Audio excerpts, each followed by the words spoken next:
ক্ষমতা আসলো তখন এই প্রশ্নটা বিএনপিকে কেন করা হয়নি, বিএনপি কেন সাম্প্রদায়িক সমালোচনা হয়েছে, তাহলে ওই সমালোচনা এখনো হওয়া উচিত। অবশ্যই এখনো হওয়া উচিত, আরো হওয়া উচিত, সকলেরই করা উচিত। এই জামাতকে নিয়ে সকলেই রাজনীতি না যে বিএনপির একদম ঊর্ধ্বতন পর্যায়ের কেউ আওয়ামী লীগের ঊর্ধ্বতন পর্যায়ের মানুষদের সাথে বৈঠক করে এই নির্বাচনটা হয়েছে বিএনপি প্লাস আওয়ামী লীগের একটা আমাদের যে চলাটা, এই চলাটা খুব কঠিন হয়ে যাবে। আমরা আমাদের জায়গা থেকে কয়েকবার এটার প্রচেষ্টাও নিয়েছিলাম যে এই পদের যে মানুষটা আছে, লক্ষ লক্ষ মানুষ গান গাচ্ছে এবং চোখে পানি চলে আসছে, ভাইয়ের মায়ের এত স্নেহ কোথায় গেলে পাবো কেহ, মুক্তির মন্দির ও সোপানো তলে কত প্রাণ হলো বলে আমরা করছেন। আপনারা নিশ্চয়ই বুঝতে পারছেন কি নিয়ে আজকে আলোচনা হবে, এবং এই আলোচনায় অংশ নিতে আমাদের মধ্যে এসেছেন দুজন অতিথি। মাহবুব আজিজ, তিনি সাংবাদিক, লেখক, কলামিস্ট। আমি অবশ্য তাকে লেখক বলতেই বেশি পছন্দ করি। সাংবাদিকতা বা অন্যান্য বিষয়গুলি অনেক সময় মানে যেটা করতে হয় গ্রাসাচ্ছাদনের জন্য করতে হয়, কিন্তু মাহবুব আজিজ আসলে লেখক, এবং লিখতে পারলেই আমার মনে হয় আমরা অনেকে খুশি হতাম, কিন্তু আমরা সেটা পারি না। এবং তার সঙ্গে আছেন একজন সে সুবক্তা, সার্জিস আলম, মুখ্য সংগঠক, উত্তরাঞ্চল এনসিপি। অনেক ব্যস্ত ছিল বলে টেলিভিশনে খুব একটা আসতো না, সারাক্ষণ সামনে 20-30টা ক্যামেরা এবং মাইক্রোফোন। আজকে আমরা সুযোগ পেয়েছি তাকে এখানে কিছু প্রশ্ন করার, এবং আপনারাও আছেন আমাদের সঙ্গে। ইউটিউবে আমাদেরকে দেখতে চাইলে দেখতে পাবেন @নেক্সাস টেলিভিশন লাইভ এই ঠিকানায়, আর যদি ফেসবুকে দেখতে চান তাহলে নেক্সাস টিভি ডিজিটাল বিডি। আমরা সার্জিসকে একটু সাসপেন্সেই রাখি, মাহবুব আজিজকে জিজ্ঞেস করি। আমরা দেখতে পাচ্ছি মাহবুব আজিজ যে এই 21শে ফেব্রুয়ারিকে ঘিরে ভাষা নিয়ে একটা তর্ক শুরু হয়েছে, ফুল দেয়া নিয়ে একটি বিতর্ক শুরু হয়েছে। ফুলের বিষয়টা হয়তো আমরা সার্জিসকে জিজ্ঞেস করবো একটু, কিন্তু ভাষার বিষয় আপনার কাছে জানতে চাই। ভাষা তো প্রবহমান নদীর মতো, এখানে শব্দ আসবে, শব্দ হারিয়ে যাবে, কিন্তু কিছু কিছু শব্দ রাজনৈতিকভাবে ব্যবহার হচ্ছে এরকম অভিযোগ এসেছে, যেমন ফয়সালা, বন্দোবস্ত, মীমাংসা, ওয়াদা। এখন আর বলছে না কেউ কথা দিলাম, বলছে ওয়াদা করলাম, এরকম আর কি। এবং তার মধ্যে ইনকিলাব, এরকম শব্দ আসছে, এবং এই শব্দগুলিকে ঘিরে কেউ কেউ আপত্তি করেছেন যে এইগুলি আসলে রাজনীতির ভেতর দিয়ে একসময় যে সংস্কৃতিকে তমদ্দুন বলা হতো ওইরকম একটা জায়গায় নিয়ে যাওয়ার একটা প্রচ্ছন্ন চেষ্টা আছে। আপনার কি মনে হয় যে এই অভিযোগ কি সত্য? আর যদি সত্য হয়েই থাকে তাহলে হঠাৎ এটি কেন হচ্ছে? এটি তো গত 52 বছর আমরা দেখি নাই। ধন্যবাদ, শুভেচ্ছা সার্জিসকে, খুব প্রাণবন্ত উজ্জ্বল মুখ। হ্যাঁ অবশ্যই, এবং ভবিষ্যতের রাজনীতিতে আমাদের আরো গভীর ভূমিকা রাখবে বলে আমরা মনে করি। আমরা স্বপ্ন দেখি এই তরুণদের চোখে। দেখুন, যেই প্রসঙ্গটি আপনি তুললেন, ইনকিলাব জিন্দাবাদ, এটার ঘটনাটা কিন্তু জিন্দাবাদ তো পুরনো, কিন্তু ইনকিলাব জিন্দাবাদ এই শব্দটি এসেছে 1921 সালে। উর্দু কবি উনি এটা লিখেন, হাসমত জামামি এরকম একটি নাম, এবং এটা কিন্তু বামপন্থীরা তারপর নিজেদের স্লোগান হিসেবে, এটা মূলত বামপন্থীদের স্লোগান। ভগৎ সিং বলে একজন রাজবন্দী, তিনি ফাঁসির মঞ্চে দাঁড়িয়ে ইনকিলাব জিন্দাবাদ বলেন, এবং ইনকিলাব জিন্দাবাদটা এটা বামপন্থীরা বিভিন্ন সময়, আমাদের এখানেও মাহবুবুল হক সাহেব পর্যন্ত বাসদের ব্যবহার করেছেন, আরও অনেকে ব্যবহার করেছেন সবসময়। এটা নিয়ে কোনো আপত্তি আসতো না, কারণ ইনকিলাব জিন্দাবাদ অথবা নানান রকম শব্দ, অনেকেই জয় বাংলা বলছেন, কেউ বাংলাদেশ জিন্দাবাদ বলছেন, এটা নিয়ে কখনোই আপত্তি আসবার কথা নয়। কারণ যে কোনো প্রবাহমান ভাষায় নানান দেশে শব্দ আসবেই। যখন ভাষা জীবন্ত থাকবে, সক্রিয় থাকবে, বিভিন্ন জায়গা থেকে শব্দ আসবে এবং ভাষাকে আরও জীবন্ত, গতিশীল করবে, এটাই স্বাভাবিক। কিন্তু হঠাৎ করে কেন ইনকিলাব, এবং ওই রাতে কেন কারো মুখে আমরা আমার ভাইয়ের রক্তে রাঙানো 21শে ফেব্রুয়ারি শুনলাম না? আমরা তো জানি যে এটা লাইন ধরে যাবে সবাই, এবং খালি পায়ে এই গান গাইতে গাইতে যাবে, এইভাবেই তো আমরা শৈশব দেখে এসেছি। লন্ডনের বাংলাদেশ দূতাবাসে আমরা দেখেছি যে ধর্মীয় সঙ্গীতও গাওয়া হচ্ছে। হ্যাঁ, এবং এখানে দেখা যাচ্ছে সেখানে জোরে জোরে ইনকিলাব জিন্দাবাদ, ইনকিলাব জিন্দাবাদ করা হচ্ছে। এবং এটা কেন? এবং আপনি খেয়াল করুন, যখন আমরা আগস্টের 2 তারিখ 3 তারিখ, সার্জিস সবচেয়ে ভালো এখানে রাত সাক্ষী হতে পারে, 2 তারিখ 3 তারিখ 4 তারিখ যে গান আমরা শুনলাম, ধনধান্যে পুষ্পে ভরা, এবং সেটা লক্ষ লক্ষ মানুষের জীবদ্দশায় এর চেয়ে বড় দৃশ্য আমার বোধহয় আর দেখার সৌভাগ্য হবে না। লক্ষ লক্ষ মানুষ গান গাচ্ছে এবং চোখে পানি চলে আসছে, ভাইয়ের মায়ের এত স্নেহ কোথায় গেলে পাবো কেহ, মুক্তির মন্দির ও সোপানো তলে কত প্রাণ হলো বলে। আমরা কিন্তু 18 মাসে এনসিপির কারো মুখে গানগুলা শুনি নাই। আমরা শুনেছি জান জবা। এনসিপি কে আলাদাভাবে বলতে পারেন কি? বলতে না, হচ্ছে আমার এই মনে হয় কারণে না। আমি একটু শেষ শুধু করি। এনসিপি না কিন্তু তুষার ভাই, আমি যেহেতু প্রশ্নটা করেছেন, আমি পুরো প্রসঙ্গটা আমি আমার মতো করে শেষ করি। সেটা হচ্ছে যে এনসিপির যে গণ অভ্যুত্থানজয়ী ছাত্ররা, তারাই একটা রাজনৈতিক দল করেছে এবং তারাই ওই গণ অভ্যুত্থানের একটা বড় চিত্র আমাদের সামনে বারবার নিয়ে এসছে। নতুন বন্দোবস্ত বলুন, রাজনৈতিক বন্দোবস্ত, ইনকিলাব জিন্দাবাদ, ইনকিলাব মঞ্চ হয়েছে, সব কিছু এগুলো এনসিপির ডালপালার মতো করেই আমরা দেখেছি, যারা আমরা তখনকার এবং পরবর্তীতে পর্যবেক্ষক বা বিভিন্নভাবে অংশীজন ছিলাম। এবং তারাও কিন্তু সেটা অস্বীকার করে না, তারাও বলে যে আমরা গণ অভ্যুত্থানের, এখনো যেই প্রশ্নগুলো আসবে সেখানে। কিন্তু আমরা 18 মাসে, ঠিক আছে আপনার কথা মতো এটাও আমি বলতে পারি, ঠিক আছে এনসিপি না হয়, কার মুখে আমরা শুনেছি সেই গানগুলো?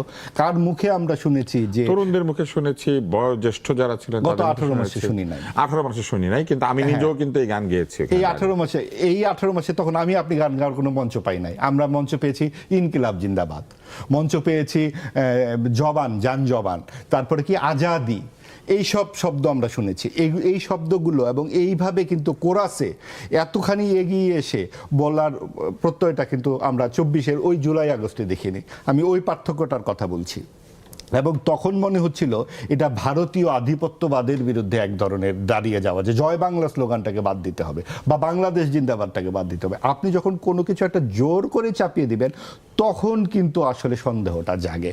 এবং এই সন্দেহের সঙ্গে মিলে তখন যে পাঠ্যপুস্তকের যে বই, বিসিএস পরীক্ষার প্রশ্ন থেকে উঠিয়ে দেওয়া হলো মুক্তিযুদ্ধ, হলো প্রতিরোধ যুদ্ধ, তারপরে পাকিস্তান হানাদার বাহিনী হয়ে গেল শুধু হানাদার বাহিনী, মুক্তিযুদ্ধের ভাস্কর্য ভাঙা হলো লাগাতার, আপনার 32 নম্বর ভাঙা হলো এবং বলা হলো মুজিব হচ্ছে কাল্ট, এই কাল্টকের হাত থেকে মুক্তিযুদ্ধের ইতিহাসকে বাঁচাতে হবে। এই সব কিছু মিলিয়ে আমার মনে হয় যে এই যে ইতিহাসের অতীত যাত্রা এবং অতীতমুখী একটা অন্ধকার যাত্রার সাথে আমি এই শব্দগুলোকে মিলাতে চাই। এবং আমার কাছে মনে হয়, ব্যক্তিগতভাবে আমার মনে হয় যে একটা পর্দা সামনে, মঞ্চের বা থিয়েটারে আমরা যে পর্দা দেখি, সেই পর্দার ভেতর থেকে কিন্তু অভিনেতারা বেরোয়, গ্রিন রুম থেকে। আপনি জানবেন, আপনিও জানবেন, আমরা ইনকিলাব এবং আজাদি দেখেছি গ্রিন রুম থেকে বেরিয়ে আসা কিছু উচ্চারণ, আর গ্রিন রুমে আরো অনেক শব্দ এবং অনেক ঘটনা হয়তো ঘটছে। আমরা আগামীতে সেগুলো দেখব। সার্জিস, কিছু অভিযোগ এসেছে। একটি হচ্ছে যে ওই গানগুলি আর গাওয়া হচ্ছে না সেইভাবে, বরং এই গানগুলি যেখানে গাওয়া হতো, এটা আমার একটা প্রশ্ন, উদীচিতে আগুন দিয়েছে কে বা কারা, এবং সেটা কিন্তু তেমন কোনো বিচার বা তেমন কোনো প্রতিক্রিয়া, রাষ্ট্রীয় প্রতিক্রিয়া আমরা খুব একটা লক্ষ্য করি নাই। হ্যাঁ হয়েছে, খারাপ হয়েছে এরকম বলেছে, এবং পাশাপাশি কিছু কিছু শব্দ নিয়ে আপত্তি এসেছে।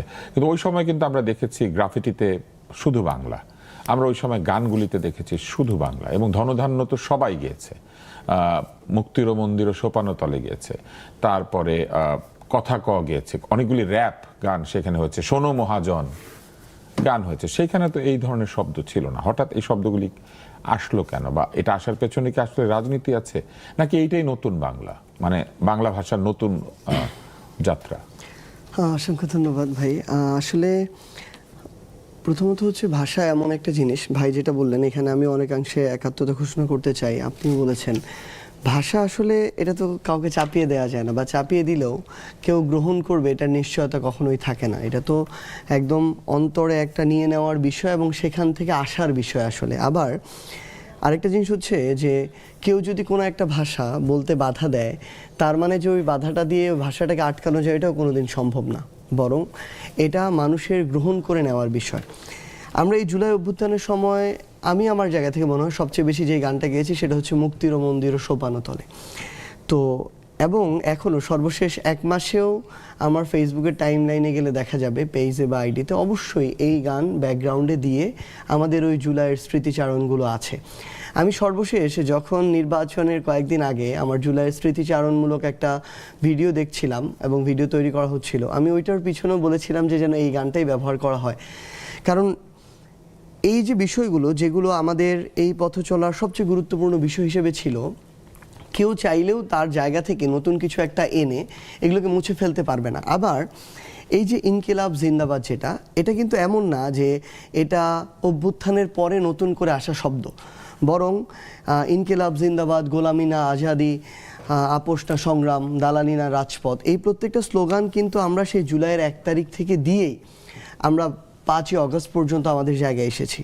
তো সেই জায়গা থেকে আমার কাছে যে জিনিসটা মনে হয় যে এই প্রত্যেকটা ভাষা এটা তো সময়ের সাথে সাথে শত বছরে যুগের পর যুগে গিয়ে কিছু শব্দ নতুন করে আসে, কিছু শব্দ চলে যায়, এবং আমরা আমাদের জায়গা থেকে ধরেন আজকে থেকে কয়েক যুগ আগে যেভাবে সাধু ভাষা ব্যবহার হতো প্রত্যেকটা লিখনি থেকে শুরু করে সব জায়গায়, মানুষের কমফোর্টনেসের জায়গা থেকে ধীরে ধীরে কিন্তু আমাদের চলিত ভাষাটা চলে আসলো, কথা থেকে শুরু করে লেখা সব প্রত্যেকটা জায়গায়। তো সেই জায়গায় এই ইনকিলাব জিন্দাবাদ বলি, আজাদি বলি, ইনসাফ বলি, কেউ কারো জায়গা থেকে চাইলেও চাপিয়ে দিয়ে কাউকে এটা হজম করাতে পারবে না। একটা প্রশ্ন করি, সেটা হচ্ছে আপনারা যখন বক্তৃতা শেষ করেন বা বাংলাদেশের জন্য জয়ধ্বনি দেন তখন আপনারা কি বলেন? আমরা ইনকিলাব জিন্দাবাদ বলি। ইনকিলাব তো বিদ্রোহের জিন্দাবাদ, কিন্তু বাংলাদেশের জিন্দাবাদ কি? না ভাই, মানে আমাদের কাছে যেটা মনে হয়, মানে আমরা তো ওইটাই বলি যে বিপ্লবটা এটা একটা ইউনিভার্সাল স্লোগান। ধরেন বিদ্রোহ বিপ্লব জিন্দাবাদ মানে দীর্ঘজীবী হোক, বেঁচে থাকুক। এটা তো ধরেন আপনি ইন্ডিয়াতে গিয়ে দিল এটা ইনকিলাব জিন্দাবাদ বললে, ইন্ডিয়ার ইনকিলাবির যারা তারা বলবে যে হ্যাঁ ঠিক আছে এটা আমাদের স্লোগান। কিন্তু আমাদের স্লোগান কোনটা? মানে এই দেশের জন্য আপনারা কোন স্লোগানটা ব্যবহার করেন? আমরা দেখেন যে বিপ্লবটা থেকে আমাদের উঠে আসা, আমাদের, আপনিও এটাতে স্বীকার করবেন, আমাদের এই বিপ্লবটা কোনো পূর্ণ বিপ্লব হয়নি আসলে। আমি প্রশ্নটাকে আরেকটু সহজ করি, সেটা হচ্ছে যে যখন বাংলাদেশ জিন্দাবাদ বলেন তখন আমি বলছি বাংলাদেশ, আমি শেষ করলেই চলে আসবে। যখন জয় বাংলা বলছেন এর মানে হচ্ছে বাংলাদেশ দীর্ঘজীবী হোক, জয় জিন্দাবাদ এগুলো হচ্ছে বাংলাদেশের জয়ধ্বনি। ইনকিলাব কি বাংলাদেশের জয়ধ্বনি নাকি বিদ্রোহ বিপ্লবের জয়ধ্বনি? যে কোনো দেশের বিপ্লবীরাই তো এটা দিতে পারে। আমি আবার আপনার প্রশ্নটা শুরুতেই বুঝেছি, আমি উত্তরটা শেষ করলেই চলে আসবে। সেটা হচ্ছে মানে বাংলা বা বাংলাদেশ থাকলেই সেখানে আসলে বাংলাদেশকে ধারণ করা হয় কথায় বা কাজে, এটা আমরা মনে করি না। আমরা আমাদের জায়গা থেকে মনে করেছি যে এই বিপ্লব বা অভ্যুত্থানটা থেকে আমরা উঠে এসেছি, ওইটা এখনো পূর্ণ হয় না। ওইখানে যে মানুষের, এই বাংলাদেশের মানুষের যে আকাঙ্ক্ষা ছিল, বাংলাদেশের মানুষের যে চাওয়া পাওয়া ছিল, সেটা আমাদের সীমাবদ্ধতা থেকে হোক, আমাদের সবার পিছু টান থেকে হোক না কেন, কোনো না কোনো কারণে, একটা অনেক বড় অনেকগুলো কারণের যার জন্য আমরা আমাদের এই বিপ্লবটা এখন পর্যন্ত সম্পূর্ণ করতে পারি নাই। আমাদের মনে হয়েছে বা আমরা এখনো মনে করি যে আমরা যদি এটাই সম্পূর্ণ করতে পারি, 24-এ আপনি যে উদ্দেশ্যে, ভাই যে উদ্দেশ্যে শহীদ মিনার গিয়েছিলেন বাংলাদেশটার যে পরিবর্তন দেখার জন্য, ওইটা যদি আমরা ওই পরিবর্তনটা পূরণ করতে পারি বা পরিবর্তনটা নিয়ে আসতে পারি, তাহলেই আমাদের বাংলাদেশের মানুষের আকাঙ্ক্ষাটা অটো পূরণ হয়ে যাবে। তো এটার জন্য বাংলাদেশের নাম ঝোপে ঝোপে ওইটা পূরণ করতে হবে, এটা আমাদের জায়গা থেকে নট নেসেসারি। আমরা বরং মনে করি আমাদের ওই উদ্দেশ্যটা যদি সফল হয় তাহলে বরং মানুষের আশা আকাঙ্ক্ষাটা পূর্ণ হবে। আর এটা এমন না যে আমরা 24-এর অভ্যুত্থানের পর নতুন করে নিয়ে এসেছি এই শব্দটা, এটা কিন্তু আমাদের ওই শব্দ বা ওই স্লোগান যেটা দিয়ে 1 জুলাই থেকে আমাদের আন্দোলন শুরু হতো, আবার আন্দোলন শেষও হতো। সো আমরা ওইটা আমাদের জায়গা থেকে কন্টিনিউ করছি। এখন মানুষ যদি তাদের জায়গাটা একসেপ্ট না করে, তখন আমরা দলীয়গতভাবে হয়তো চিন্তা করব যে মানুষের তাহলে একসেপ্ট মানে কোনটা করছে ওই জায়গায়। কিন্তু আমরা দেখছি মানুষ দিনে দিনে এটাকে গ্রহণ করছে। এই স্লোগান যখন আমরা এখন মাঠ পর্যায়ে একটা নির্বাচন করে আসলাম, আমরা যখন একটা গ্রামে পথে প্রান্তরে গিয়ে এই স্লোগান দেই, প্রত্যেকটা মানুষ, তার বয়স 10 বছর হোক 60 বছর হোক, তারা এই স্লোগানে গলা মিলায়। কারণ ওই 36 দিনে এই একটা স্লোগান দিয়ে গলা মিলিয়েই তারা একটা অভ্যুত্থানের শেষ পর্যন্ত দেখেছে। আপনাদের বিপ্লব এখনো সফল হয় নাই, সফল হলো। সফল হওয়ার পরে যখন বাংলাদেশ নতুনভাবে আপনারা রাষ্ট্র এবং বাংলাদেশকে বিনির্মাণ করবেন, যেটা আপনারা বলেছেন যে নতুন রিপাবলিক, নতুন বাংলাদেশ, তাহলে সেই বাংলাদেশের জয়ধ্বনিও কি ইনকিলাব জিন্দাবাদই থাকবে? না না, খুব স্বাভাবিকভাবেই যদি আমাদের সেই জায়গা থেকে মনে হয় যে আমাদের যে কাঙ্ক্ষিত বাংলাদেশ, এই বাংলাদেশ আমরা পেয়েছি, তাহলে সময়ের সাথে সাথে বাংলাদেশ তো এখনো আছে, এই বাংলাদেশের কোনো জয়ধ্বনি নাই। না, অবশ্যই এটার মধ্যেই তো জয়ধ্বনি। তাহলে আমাদের এই জুলাই যেটা ছিল ভাই, এই জুলাই তাহলে বাংলাদেশ কেন্দ্রিক কোনো জয়ধ্বনি ছিল না। ধরেন পাকিস্তানে গিয়েও যদি আমরা বলি, আফগানিস্তানে গিয়েও যদি বলি, শ্রীলঙ্কাতে গিয়েও যদি বলি, ভুটানেও যদি বলি, ইনকিলাব জিন্দাবাদ মানে ইনকিলাব জিন্দাবাদ। ইট ইজ লাইক সূর্য পশ্চিম দিকে উঠে, এটা তো ওইরকম একটা কথা যে আপনি বিদ্রোহের জন্য জয়ধ্বনি দিচ্ছেন, বিপ্লবের জন্য জয়ধ্বনি দিচ্ছেন, পরিবর্তনের জন্য জয়ধ্বনি দিচ্ছেন, কিন্তু রাষ্ট্রের একটা রাষ্ট্রীয় জয়ধ্বনি আছে না? না, তাহলে দেখেন মানে আমরা আমাদের জায়গা থেকে যেমন যখন কেউ বলে long live Cuba, long live America, ওরা ভুল করছে। ওদেরকে বলা উচিত ছিল যে লং লিভ কমিউনিজম, মানে কিউবা থেকে বলা উচিত ছিল লং লিভ কমিউনিজম। আমরা আমাদের জায়গা থেকে বরং এটা তো আমি আরো বড় এই জায়গাটাতে দেখি যে আমার লং লিভ রেভলিউশন। ভাই আমার আমার এই স্লোগানটা বরং আমি আরো এই জায়গা থেকে দেখি যে আমার এই স্লোগানটা যেমন আমি যখন এখানে বাংলাদেশে বলি বাংলাদেশ কানেক্ট করতে পারে, আমার এই স্লোগান পুরো বিশ্বকে আরেকটা মুক্তিরও বার্তা দিচ্ছে। পুরো আপনার ভাষ্য অনুযায়ী তাহলে পুরো বিশ্ব কানেক্ট করতে পারে। আমি যখন ইনকিলাব জিন্দাবাদ আমার অভ্যুত্থানে যার যার ভাষায় কানেক্ট করে, আমি আমার কিউবানরা তো আর এটা বলবে না, কিউবানরা তার ভাষায় বলবে, স্প্যানিশে বলবে। আমরা যখন আমাদের জায়গায় জুলাইয়ের সময় এই স্লোগানটা দিয়েছি তখন তো তাহলে মানুষের জায়গা থেকে প্রশ্ন আসা দরকার ছিল যে যেই স্লোগানটা আপনারা দিতেছেন এই স্লোগানে তো কোথাও বাংলাদেশ ধারণ করে না, আমাদের আশা আকাঙ্ক্ষা ধারণ করে না, তাহলে স্লোগান পরিবর্তন করেন। এটা কারো থেকে আসে নাই, বরং এই শব্দের এই জায়গা থেকে আরো বেশি মুখ্য ছিল যে দাবিটা কাদেরকে নিয়ে করছে, দাবিটা কিভাবে করছে, সেটাতে তারা আপোষহীন কিনা, তাদের চিন্তা চেতনায় মননে মগজে কথায় কাজের সাথে মিল আছে কিনা। আমরা আমাদের জায়গা থেকে তখনও এটা ধারণ করেছি, আমরা এখন এটা ধারণ করি। আমরা যে স্লোগানটা দিচ্ছি এটা বাংলাদেশের জন্য, বাংলাদেশের মানুষের মুক্তির জন্য, এবং আগামীতে কোনোদিন যদি এই মুক্তিটা আমরা পাই তখন সময়ের চাহিদায়, মানুষের চাহিদায়, বাংলাদেশের চাহিদায় যদি মনে হয় যেটার পরিবর্তন করা দরকার আমরা পরিবর্তন করবো, কোনো সমস্যা নেই। তো এখন আমি একটু চ্যাট জিপিটিতে গেলাম, গিয়ে বললাম যে লং লিভ রেভলিউশন বিভিন্ন ভাষায় বলেন। চ্যাট জিপিটি বলছে ইনকিলাব জিন্দাবাদ হিন্দি অ্যান্ড উর্দু, ভিভা লা রেভলিউশন সেটা হচ্ছে স্প্যানিশ, ভিভা লা রেভলিউশন এটা হচ্ছে ফ্রেঞ্চ, ল্যাটিনে হচ্ছে রেনোভে ভিভিয়ান্তে, আর রাশিয়ানে আমি পড়তে পারছি না। তো আপনি আমাকে বলেন তাহলে তো এইটা তো চ্যাট জিপিটিও বলে এটা হিন্দি আর উর্দু, এটাকে তো আমাদের সাথে যুক্ত করে না ভাই। তাহলে মানে ধরেন আমরা আমাদের জায়গা থেকে তাহলে তো আমরা যেহেতু জেনজি কিছু হলেই চ্যাট জিপিটি কে কিছু জিজ্ঞেস করে, আমরা এখন আমাদের জায়গা থেকে যত বেশি মানে যে ভাষাগুলো ব্যবহার করি, আপনি জেনজি বলতে যাদেরকে বুঝাইতেছেন আমি এখানে গ্যারান্টি দিয়ে বলতেছি তাদের প্রত্যেক দিনের ব্যবহারের 50%-এর বেশি শব্দ বাংলা না। তাদের ওই শব্দগুলো কোনো না কোনো হয়তো ইংরেজি হতে পারে, হয়তো ফার্সি হতে পারে, হয়তো উর্দু হতে পারে, হয়তো হিন্দি হতে পারে, আপনি দেখবেন এগুলো। তার মানে তারা কি তাদের জায়গা থেকে বাংলাদেশ বা আমার এই যে মাতৃভূমি এটার বাইরে যদি ইংরেজি শব্দ ব্যবহার করে ওইগুলাকে কেন্দ্র করে ওই দেশের স্বার্থ, ওই দেশের উদ্দেশ্য এগুলোর দ্বারা বেশি প্রভাবিত কিংবা এগুলোকে তারা বেশি ধারণ করে? আপনার কি মনে হয় না যে এরকম একটা দেশ যদি তৈরি হয় যেখানে অর্ধেক লোক অন্য ভাষায় চিন্তা করে, তাহলে শেষ পর্যন্ত আতিফ আসলাম এসে গান গাইলে ওরা কাঁদতে কাঁদতে শুয়ে পড়বে না, অন্য ভাষায় চিন্তা করে না। কিন্তু সাবিনা ইয়াসমিনের গান শুনলে তারা কাঁদতে কাঁদতে শুয়ে পড়বে না, কারণ ওই ভাষাটা তারা বোঝে না। না, এরকম না ব্যাপারটা ভাই, আপনি এটা ভুলভাবে ব্যাখ্যা করতেছেন। আমি বলি এটা ব্যাপারটা এরকম না, ব্যাপারটা হচ্ছে মানে সহজবোধ্যতার একটা বিষয়। আতিফ আসলাম হিন্দিতে গান গায় কিন্তু পাকিস্তানের লোক। আপনি বলেন লাস্ট এক বছরে আপনি দ্বিচক্রযান কতবার বলেছেন? না, দ্বিচক্রযান বলি না, কারণ ওইটা হচ্ছে ব্যাকরণের যে ভাষা শব্দগুলি বিদেশি ভাষা আমরা নিয়মিত ব্যবহার করি সেটা আমরা বলি না, কিন্তু আমরা বিমানবন্দর অনেক বলি, ওটাকে এয়ারপোর্ট কম বলি। আমরা কিন্তু বাসকে বাস বলি, কিন্তু রিকশাকে রিকশা বলি। রিকশা হচ্ছে একটা চাইনিজ এবং জাপানিজ শব্দ। সেম ভাবে ধর আমরা যেটাতে বসে আছি আমরা কমফোর্টেবলি খুবই ইজিলি এটাকে চেয়ার বলি, কিন্তু আমরা কেদার আমাদের জায়গা থেকে কমফোর্টেবল। এইখানে তো তর্কটা না, তর্কটা অন্য জায়গাতে। এই বিষয়গুলি আমরা আত্মীকৃত করে নিয়েছি, যেমন বিশ্ববিদ্যালয় এবং ইউনিভার্সিটি দুইটাই আমরা। তাহলে আপনার এখানে যদি ইনসাফ বা ইনকিলাব জিন্দাবাদ আত্মীকৃত হয়ে যায়, কিন্তু মানুষ যদি গ্রহণ করে আপনি এটাতে বাধা দিবেন কেন?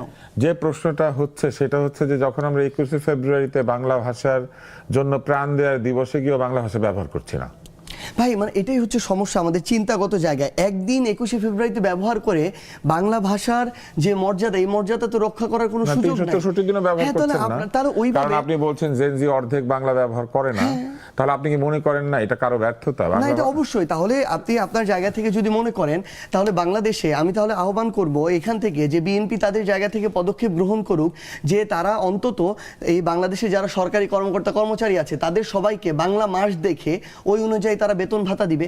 তারা তাদের জায়গা থেকে এই সিদ্ধান্তগুলি নিক যে প্রত্যেকটা জায়গায় অফিস আদালত শিক্ষা প্রতিষ্ঠান এই জায়গায় বাংলা ভাষার ব্যবহার এটাকে তারা নিশ্চিত করবে এবং এটাকে বাধ্যতামূলক করবে। এটা না করে যখন প্রত্যেকটা জায়গায় আমি এমন মেকানিজম তৈরি করি যে মেকানিজম আমার একটা গ্লোবালাইজেশনের মেকানিজম দেয়, যে মেকানিজম আমার এই ভাষাগুলোকে আরো সহজবোধ্য হিসেবে আমার সামনে প্রেজেন্ট করে ওইগুলো আত্মীকৃত করতে আমাকে সহযোগিতা করে, তখন আমি যদি আমার জায়গা থেকে একদম এরকম বলি ভাই এইরকম কিছু নতুন শব্দ পাবেন যেগুলো আমরা আমাদের জায়গা থেকে চাপিয়ে দেওয়ার চেষ্টা করব। বিতর্কটা খুবই ভালো হয়েছে, কিন্তু আমাদের 22 মিনিট হয়ে গিয়েছে। লাস্ট লাইনটা শুধু বলে দেই, শেষ করি। হ্যাঁ, এরকমও দেখা যাবে সময়ের সাথে সাথে এমন অনেক বাংলা শব্দ আমরা চাপিয়ে দিচ্ছি কিন্তু গ্রহণ করা হচ্ছে না, আবার এমন শব্দ নিজেই গ্রহণ করে নিবে। এমন অনেক ইংরেজি শব্দ চাপিয়ে দিচ্ছি গ্রহণ করবে না, বাট এমন অনেক শব্দ বাংলা ভাষার বাইরে গিয়ে হয়তো ইংরেজি শব্দটাকে গ্রহণ করবে শুধুমাত্র সহজবোধ্যতার কারণে। যাই হোক, খালে রবীন্দ্রসঙ্গীত নিষিদ্ধ হবার একটা চেষ্টা করা হয়েছিল এবং তখন বলা হয়েছিল বাংলা হচ্ছে ভারতীয় হিন্দুত্ববাদী ভাষা এবং সেইটাকে সহি করতে হবে, পবিত্র করতে হবে, এবং সেই কারণে উর্দু শব্দ সেখানে ঢুকিয়ে দেওয়া হয়েছিল। হ্যাঁ, অনেক ধরনের শব্দ। এবং তখন শামসুর রহমান একটা কবিতা লিখেছিলেন, বর্ণমালা আমার দুঃখিনী বর্ণমালা, সেখানে 3টি লাইন আছে, তোমার মুখের দিকে এখন যায় না তাকানো, এখন তোমাকে ঘিরে শ্যাকরার ঠুকঠাক, খিস্তি খেউরের পৌষ মাস, বর্ণমালা আমার দুঃখিনী বর্ণমালা। এই খিস্তি খেউর কি আমরা এখন শুনিনি?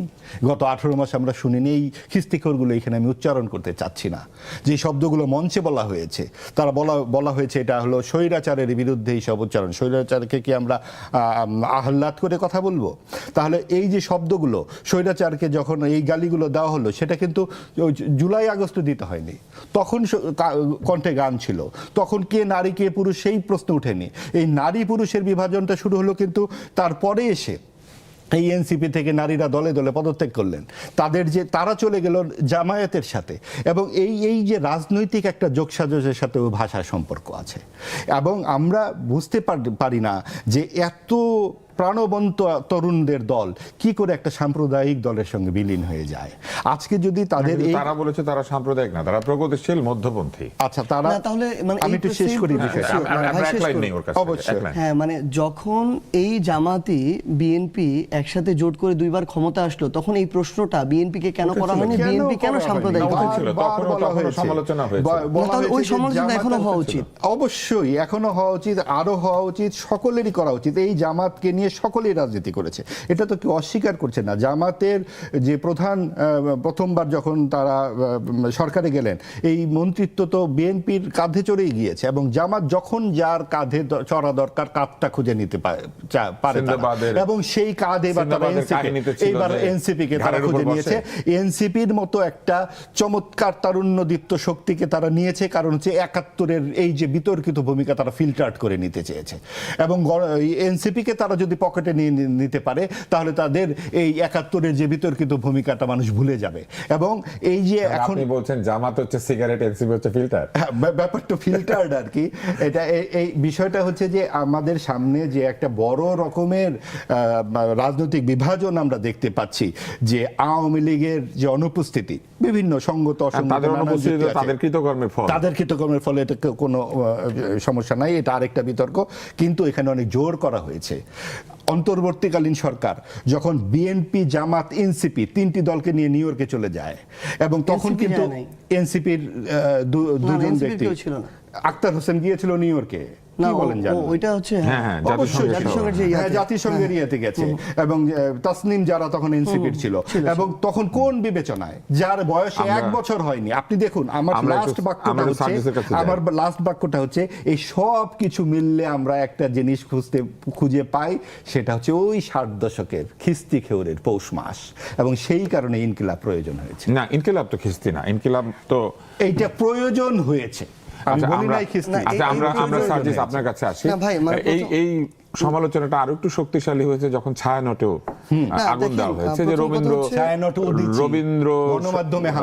রবীন্দ্রসঙ্গীত বা রবীন্দ্রিক যে বিষয়গুলি, সেগুলি এক ধরনের ভারতীয় আধিপত্যবাদের একটা বাহন, এরকমও বলা হয়েছে। আমরা সার্জিস করে জিজ্ঞেস করি। এখন আরেকটি অভিযোগ এসেছে যে আপনারা সাম্প্রদায়িক শক্তির সঙ্গে গেলেন, এই অভিযোগটা আপনি অনেকবার উত্তরও দিয়েছেন। তারপর আমি একটু জানতে চাই যে এই মুহূর্তে বাস্তবতা কি, আপনারা কি এই ঐক্য কন্টিনিউ করবেন? মানে ধরেন আপনারা আপনাদের জায়গা থেকে, মানে কিছু মানুষ মিডিয়া থেকে শুরু করে টকশো বিভিন্ন জায়গায় সাম্প্রদায়িক বলে, মানে যাদেরকে একদম আমরা একটা কর্নার করে দিতে চেয়েছি, বাতিল করে দিতে চেয়েছি, তাদেরকে বাংলাদেশের অর্ধেকের কাছাকাছি মানুষ সমর্থন দিয়েছে। আর যাদেরকে অসাম্প্রদায়িক বলে আমরা মানে অনেক সুন্দর পলিসিগত জায়গায় যেই ধরনের বামপন্থার মানুষগুলোকে দেখেছি, কথা শুনেছি, শুনতেও ভালো লাগে, তারা 182টা আসনের মধ্যে 180টাতে জামানত হারিয়েছে। বাস্তবতা হচ্ছে আমরা এই জায়গায়, এই টকশো টেবিল থেকে শুরু করে এই আবদ্ধ এই শহুরে সমাজে ইট পাথরের যে জায়গা, এই জায়গায় যেভাবে বাংলাদেশটা দেখি, বাংলাদেশটা ওই জায়গায় নাই।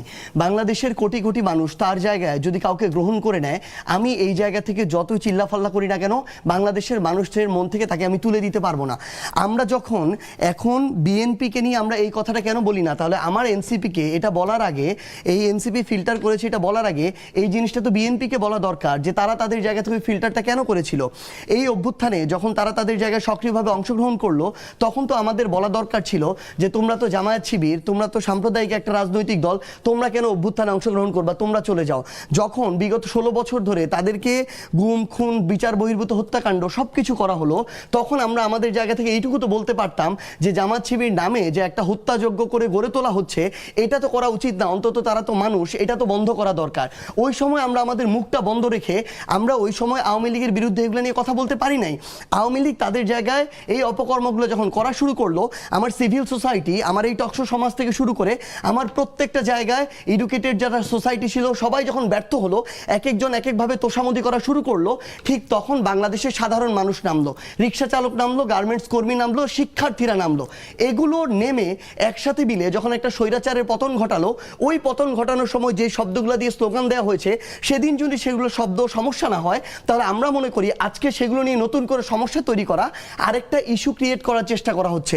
আমরা আমাদের জায়গা থেকে মনে করতেছি কেউ যদি ইনকিলাব জিন্দাবাদ কিংবা আজাদি বা ইনসাফকে নিয়ে সমস্যা মনে করে, আমরা তাদেরকে বলবো আপনারা আপনাদের জায়গা থেকে যে শব্দগুলোকে আরো উপযুক্ত মনে করেন মানুষের সামনে নিয়ে আসেন। মানুষকে আমি আমার জায়গা থেকে শব্দ চাপিয়ে দিতে পারবো না, আপনারাও দিতে পারবেন না। মানুষ, এটা মানুষের উপরে ছেড়ে দেন যে মানুষ সেটা গ্রহণ করবে না বর্জন করবে।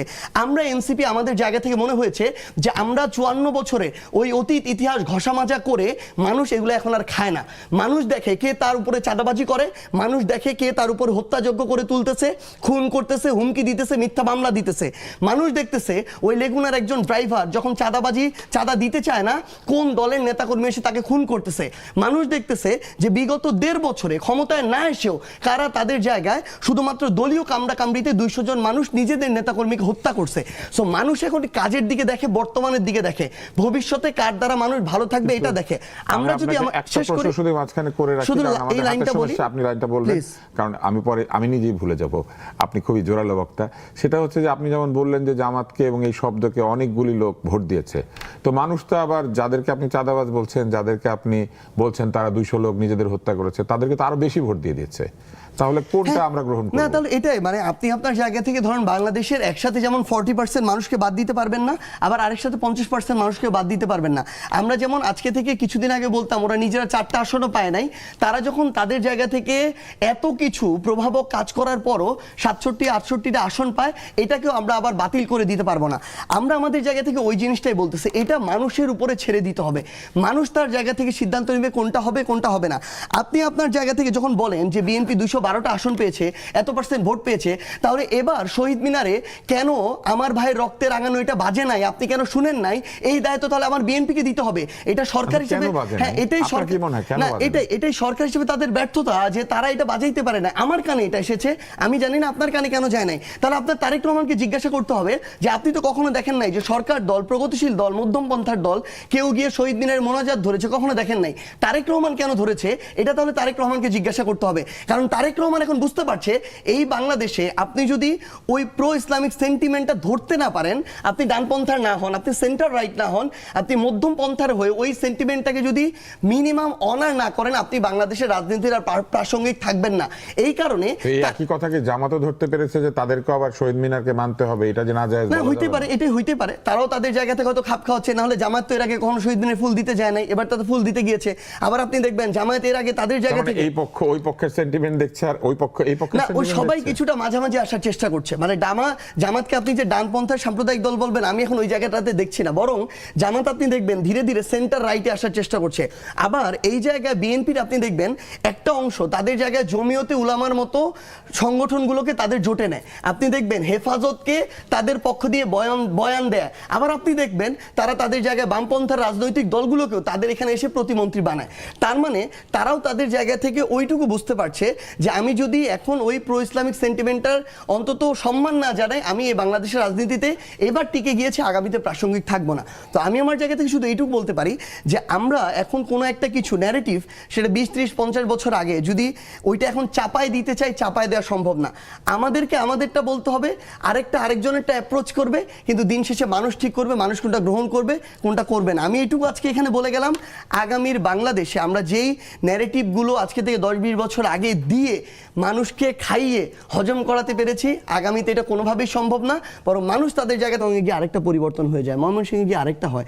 সো এই আঞ্চলিক এই ভাষা বা যে আর যেখানে যেটা সহজবোধ্য, ওইটা আমরা মনে করি কি আমাদের এখন সোশ্যাল মিডিয়াটাকে আমরা মনে করি এটাই বাংলাদেশ, এটাই বিশ্ব।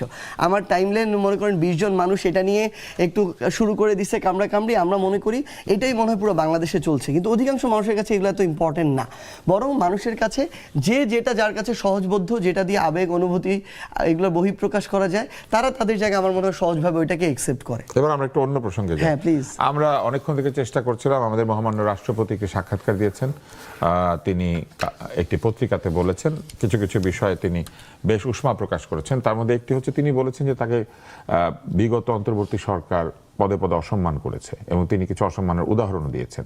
আপনার কি মনে হয়, আপনি কি সাক্ষাৎকারটা পড়েছেন? পড়েছি। হ্যাঁ, তাহলে আপনি কি বলবেন এই বিষয়ে? আসলে কি তাকে পদে পদে অসম্মান করা হয়েছিল? রাষ্ট্রপতি তো একটা পদ, আসলে ব্যক্তি এক জিনিস আর পদটা আরেক জিনিস। পদ কিন্তু সাংবিধানিকভাবে কিছু সম্মান প্রত্যাশা করে।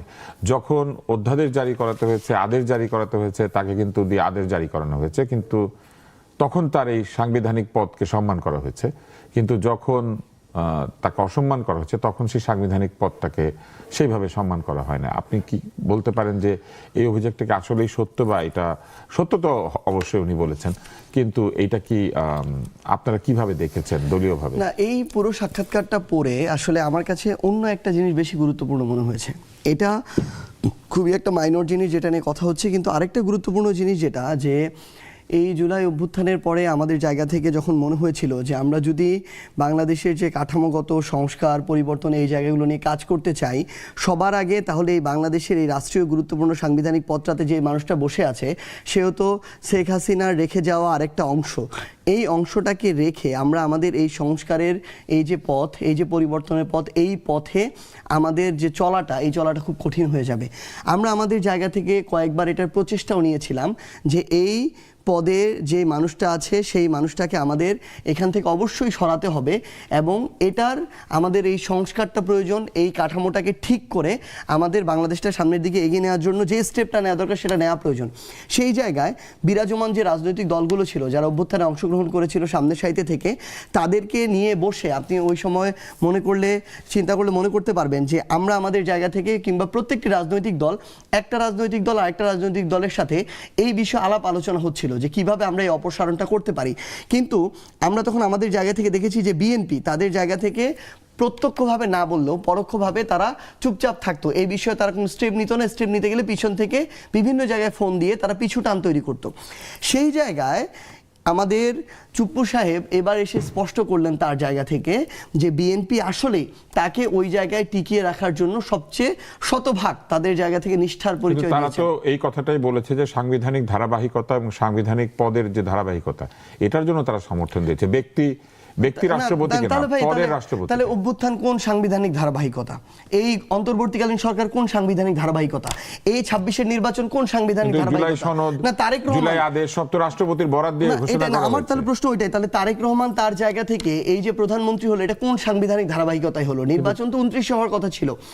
আমরা বরং আপনি যে জিনিসটা বললেন এইটাই আমাদের কথাটা ওই জায়গাতেই ভাই, এটা আসলে কি মানে আমরা আমাদের জায়গা থেকে এটা দুঃখজনক, এটা আমাদের এই দায় আমি স্বীকারও করি যে আমাদের এই অভ্যুত্থানটার পরে আমাদের জায়গা থেকে ওইটুকু ভূমিকা যেটুকু আমাদের পালন করা দরকার ছিল, যে স্টেপটা নেওয়া দরকার ছিল, আমাদের অভিজ্ঞতার ঘাটতির জায়গা থেকে বলেন কিংবা বিভিন্ন অসহযোগিতার কারণ থেকে বলেন, আমরা এগুলো করতে পারি নাই দেখে আজকে এই টকশো টেবিলে কিংবা কালের কণ্ঠর ওই সাক্ষাৎকারে কিংবা এই বিভিন্ন গুরুত্বপূর্ণ মিডিয়া হাউসের এখন টপিক হয়ে উঠেছে শেখ হাসিনার আমলের রাষ্ট্রপতির সাক্ষাৎকার। এটা আমাদের ব্যর্থতা, বরং তার জায়গা ওই জায়গা হওয়া দরকার ছিল শেখ হাসিনার জায়গায়, তাকেও বিচারের আওতায় নিয়ে আসা দরকার ছিল।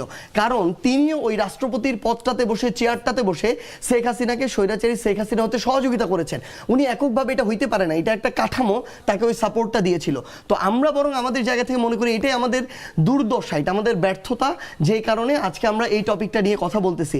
উনার এখানে সম্মানের প্রশ্ন কিভাবে আসে এই জায়গায়, বরং এটা তো এই প্রশ্ন আসা দরকার ছিল যে উনি এখনো কিভাবে এই পদটাতে থেকে এইভাবে আওয়ামী লীগের একজন এত গুরুত্বপূর্ণ পদে থাকার পরও উনি এখনো এইভাবে আছে। উনাকে তো বিচারের আওতায় নিয়ে আসা দরকার ছিল। বাংলাদেশে যেই মানুষগুলো এই অভ্যুত্থানে এই গণহত্যার সাথে সরাসরি সম্পৃক্ত ছিল সেই মানুষগুলোকে তো বিচারের আওতায় নিয়ে আসা দরকার ছিল। আমাদের যখন কথা বলার বিষয় হওয়া দরকার যে নির্বাচনের পর দিন থেকে এই নির্বাচন, ভাই একটু আগে বললো না, আমি এখানে একটা জিনিস অ্যাড করি, এই নির্বাচনে আওয়ামী লীগ অংশগ্রহণ করেন, এটা সম্পূর্ণ ভুল কথা। এই আওয়ামী লীগের শুধু আওয়ামী লীগের কিছু মাথা অংশগ্রহণ করে নাই, কিন্তু ওই মাথাগুলো নির্বাচন মেকানিজমে সরাসরি অংশগ্রহণ করেছে। আমি জানি না বিএনপির কেউ কারো জায়গা থেকে সরাসরি শেখ হাসিনা শুধু শেষ করি, আমরা আপনাকে এই পর্যায়ে ফেরত আসবো, আপনি এই লাইনটা শেষ করেন। হ্যাঁ, মানে আমার এখন মানে এটা আমরা জানি না যে বিএনপির একদম ঊর্ধ্বতন পর্যায়ের কেউ আওয়ামী লীগের ঊর্ধ্বতন পর্যায়ের মানুষদের সাথে বৈঠক করে এই নির্বাচনটা হয়েছে বিএনপি প্লাস আওয়ামী লীগের একটা সমন্বিত নির্বাচন, মাঠের ভোটও ওই কথাটাই বলে, না হলে কোনোদিন বিএনপি এককভাবে এই নির্বাচনে জয়ী হয়ে সরকার গঠন করতে পারত।